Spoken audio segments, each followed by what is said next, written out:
Next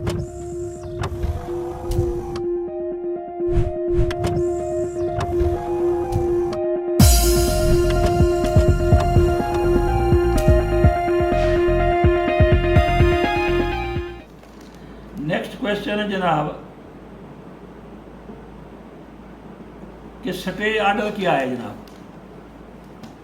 stay order इसको कहते हैं इंजंक्शन, और दूसरा उर्दू में इसको कहते हैं हुक्म इम्तनाई। इसकी 5 किस्में होती हैं और स्पेसिफिक रिलीफ एक्ट के तहत ये लिया जाता है। पॉजिटिव, नेगेटिव, मैंडेटरी जिसे हुक्म इम्तनाई ताकीदी कहते हैं, एक स्टेटस को होता है। तो ये जो हुक्म इम्तनाई हैं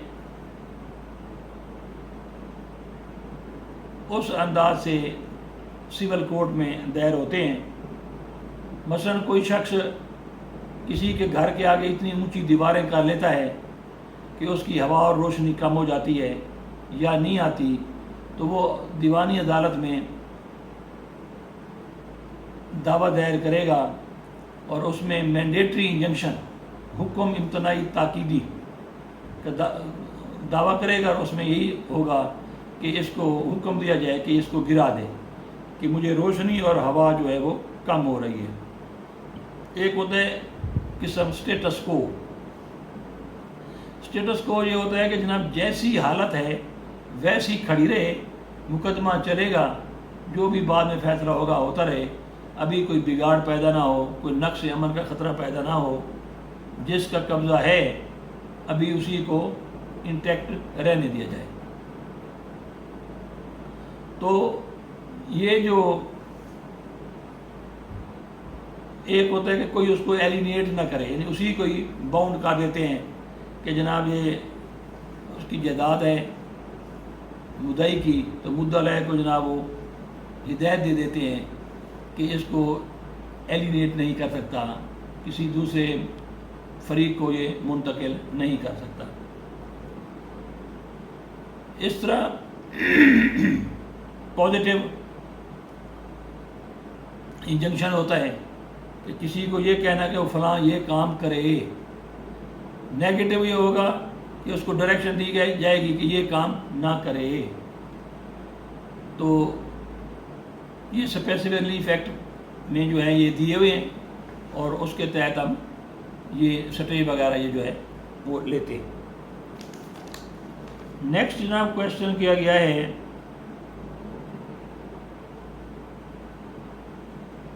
कि व्हाट इज कोर्ट बैलिफ। कोर्ट बैलिफ जो होता है जी, ऐसा नुमाइंदा होता है अदालत की तरफ से सिविल केसेस में या फैमिली केसेस में। उसको अदालत हुक्म देती है। मसलन मैं आपको इसकी मिसाल देता हूँ कि एक दावा डिग्री हुआ, मिसाल तो तकसीम का दावा था।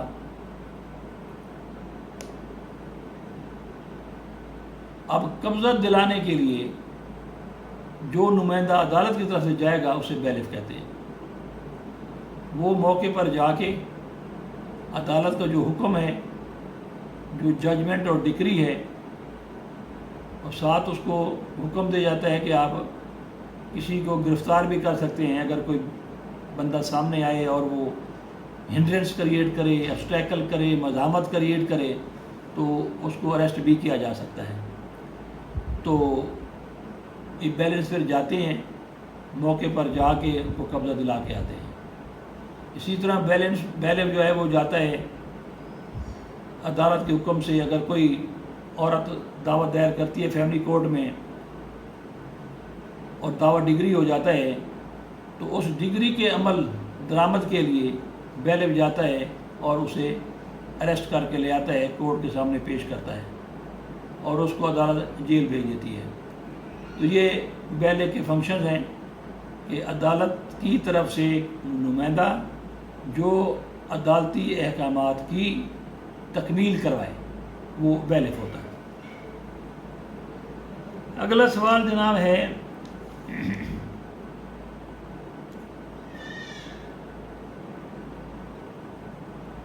اسی سے ریلیٹڈ ہے کہ what is arrest warrant in family law. Family code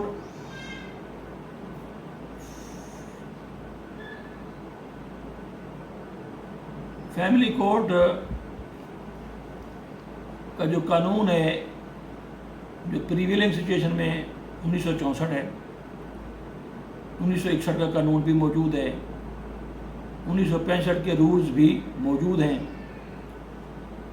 1939 family لا وہ بھی موجود ہے۔ تو ابھی جو میں نے مثال دی تھی بیلف والی، تو فیملی وارنٹ جو ہیں، فیملی کورٹ کے وارنٹ وہ یہی ہوتے ہیں کہ ایک مدعیہ نے، یعنی عورت نے دعویٰ کیا تھا کہ میرا سامان جہیز تھا یا خرچہ تھا، حق المہر تھا، وہ ڈگری ہو گیا، اس کے بعد وہ دینے سے انکاری ہے، تو عدالت جو ہے وہ وارنٹ نکالتی ہے اور بیلف کو حکم دیتی ہے۔ وارنٹ کی پھر دو قسمیں ہوتی ہیں، ایک ہوتا ہے بیلیبل، دوسرا ہوتا ہے نان بیلیبل۔ دونوں قسم کے وارنٹ گرفتاری ہوتے ہیں، اور بیلف جا کے اس بندے کو اریسٹ کرتا ہے اور عدالت کے سامنے پیش کرتا ہے۔ تو عدالت سے کہتی ہے ہاں بھئی آپ نے یہ رقم دینی ہے یا نہیں۔ اگر انکار کرے تو اسے فوراً جیل بھیج دیا جاتا ہے، اسے سول پریزن میں رکھتے ہیں۔ تو اگر وہ دے دے یا انسٹالمنٹ بن جائیں تو اسے پھر رہا کر دیا جاتا ہے۔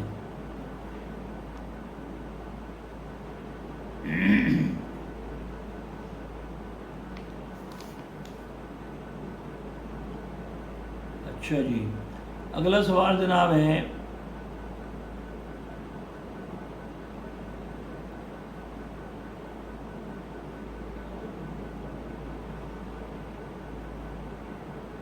کورٹ جورسڈکشن ان پاکستان۔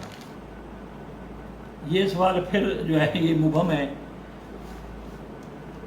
میں بہرحال اس کی وضاحت آپ کو بتاتا ہوں۔ کورٹس کی جورسڈکشن سے مراد ہوتا ہے دائرۂ سماعت، کہ ایک عدالت یہ کیس سن سکتی ہے یا نہیں۔ مثلاً کریمنل کورٹس ہیں، وہ فوجداری جو قوانین ہیں، قتل ہے، چوری ہے، ڈاکہ ہے، زنا ہے، یہ کریمنل کورٹس کرتی ہیں۔ سول کورٹس کے پاس مال، ذات اور جائیداد، اس کے ریلیٹڈ جو کیسز ہوتے ہیں یہ سول کورٹ سنتی ہیں۔ تو آپ نے پوچھا ہے جورسڈکشن کے بارے میں۔ جورسڈکشن جو ہیں وہ تین قسم کی ہوتی ہیں۔ ایک ہوتی ٹیریٹوریل جورسڈکشن، علاقائی، یعنی علاقے بانٹے میں، مثال طور شوج آباد کا کیس ملتان میں نہیں چلے گا، صاف ظاہر ہے، یہ ٹیریٹوریل جورسڈکشن کراتی ہے۔ ایک ہوتی ہے مونیٹری جورسڈکشن، کہ کتنے پیسے تک وہ جج سن سکتا ہے۔ تو یہ انہوں نے بانٹا ہوا ہے یہ سلسلہ۔ ایک ہے power to hear the suit, اب مثال طور قتل کا کیس ہو اور سول جج سننے بیٹھ جائے، یا سروس میٹر ہو سول جج سننے بیٹھ جائے، تو یہ تین قسم کی جورسڈکشن ہوتی ہیں، ان کا دائرہ سماعت ہوتا ہے، یہ انہوں نے بانٹا ہوا ہے۔ اگر کوئی سول جج سپوز کوئی سروس میٹر سن لے تو بے شک فیصلہ بھی کر دے، وہ غلط ہوگا۔ اگر کوئی قتل کا کیس سول جج سن لے اور فیصلہ بھی دے دے تو وہ اس کو ہم کہتے ہیں وائڈ ایبینیشو، کہ اسے پاور ہی نہیں تھی، اس نے کیسے کر دیا۔ ایک تھرڈ کلاس جو ہے سول جج، وہ 1 ارب روپے کا کیس سن لے اور اس کو ڈیسائیڈ بھی کرے، وہ بھی غلط ہوگا۔ تو یہ کہلاتی ہیں جورسڈکشن۔ مجھے امید ہے کہ آپ کا یہ سوال کلیئر ہو گیا ہوگا۔ اگلا سوال جناب ہے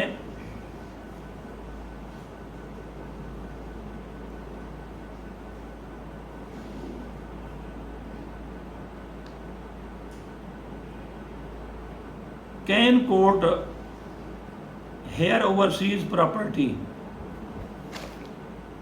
देखिए जी, जब आप मुल्क से बाहर होते हैं, आप पाकिस्तानी शहरी भी तो रहते हैं ना, इसे कहते हैं ड्यूअल नेशनैलिटी। मसलन आप कनाडा में रहते हैं, आप पर वो कवानीन भी लागू रहेंगे। आप वहाँ शराब पीते हैं, पाकिस्तान में आप पाकिस्तान के शहरी हैं, तो आपको सज़ा दी जा सकती है। आप वहाँ कोई कमिट करते हैं क्राइम, तो आपको पाकिस्तान में बुलाकर भी सज़ा दी जा सकती है, क्योंकि ड्यूअल पर्सनैलिटी है। यहाँ के कवानीन भी आप पर लागू हैं और वहाँ के कवानीन भी आप पर लागू हैं। मिसाल तौर आप वहाँ जाएं, कोई प्रॉपर्टी ख़रीदें, गलत हो, चोरी रिश्वत डाके के पैसा हो, और आपके जो मीन्स हैं बियॉन्ड लिविंग, तो पाकिस्तानी जो रियासत है ये भी आपको सज़ा दे सकती है। तो उस मुल्क की जुरिडिक्शन जो है, दायरा अख्तियार जो है, वो वहाँ भी वही रहेगा, यहाँ भी होगा। तो उम्मीद है आपको इस सवाल का जवाब मिल गया होगा।